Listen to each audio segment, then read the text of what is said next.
Hey, look at me. Everyone, 5 plus 5. আওয়াজ করছে। ঠিক আছে, কি ছিল অঙ্কটা?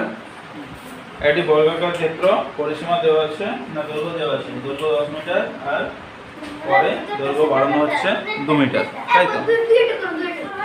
একটা কর। একটি বর্গাকার চিত্র মানে কি? চারিদিকটা কি হবে? সমান হবে, ঠিক আছে? এই বর্গাকার চিত্র বলা আছে যে একটি বর্গাকার পার্ক যার দৈর্ঘ্য কত দেওয়া আছে? 10 মিটার, মানে চারিদিকটাই কি হবে? 10 মিটার হবে।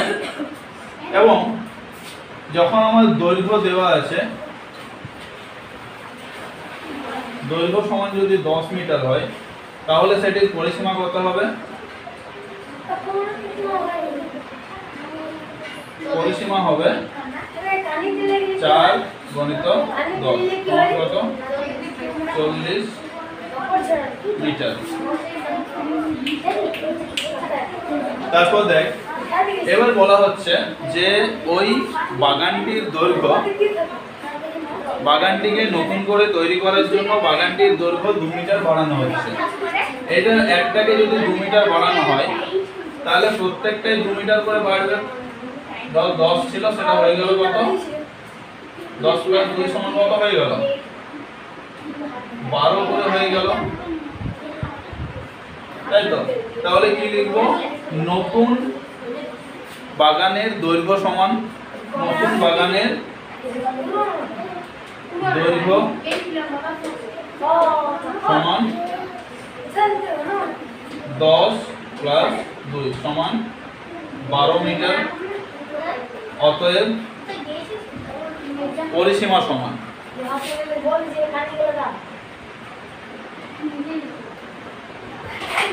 চুপ করবি? অতএব পরিসীমা সমান, পরিসীমা সমান কত হবে? ওকে, 4 into 12 সমান 48 মিটার। এবারে বলা আছে যে পুরনো বাগান এবং নতুন বাগানের মধ্যে পরিসীমার পার্থক্য কত? তাহলে পুরনো বাগানের দৈর্ঘ্য কত ছিল? 40, এই পরিসীমা কত ছিল? 40, আর নতুন বাগানের পরিসীমা কত হচ্ছে? 48 মিটার। তাহলে দুটি বাগানের মধ্যে পরিসীমার পার্থক্য কত হবে? পরিসীমার পার্থক্য লিখবি 48 মাইনাস 40 সমান 8 মিটার। ওকে।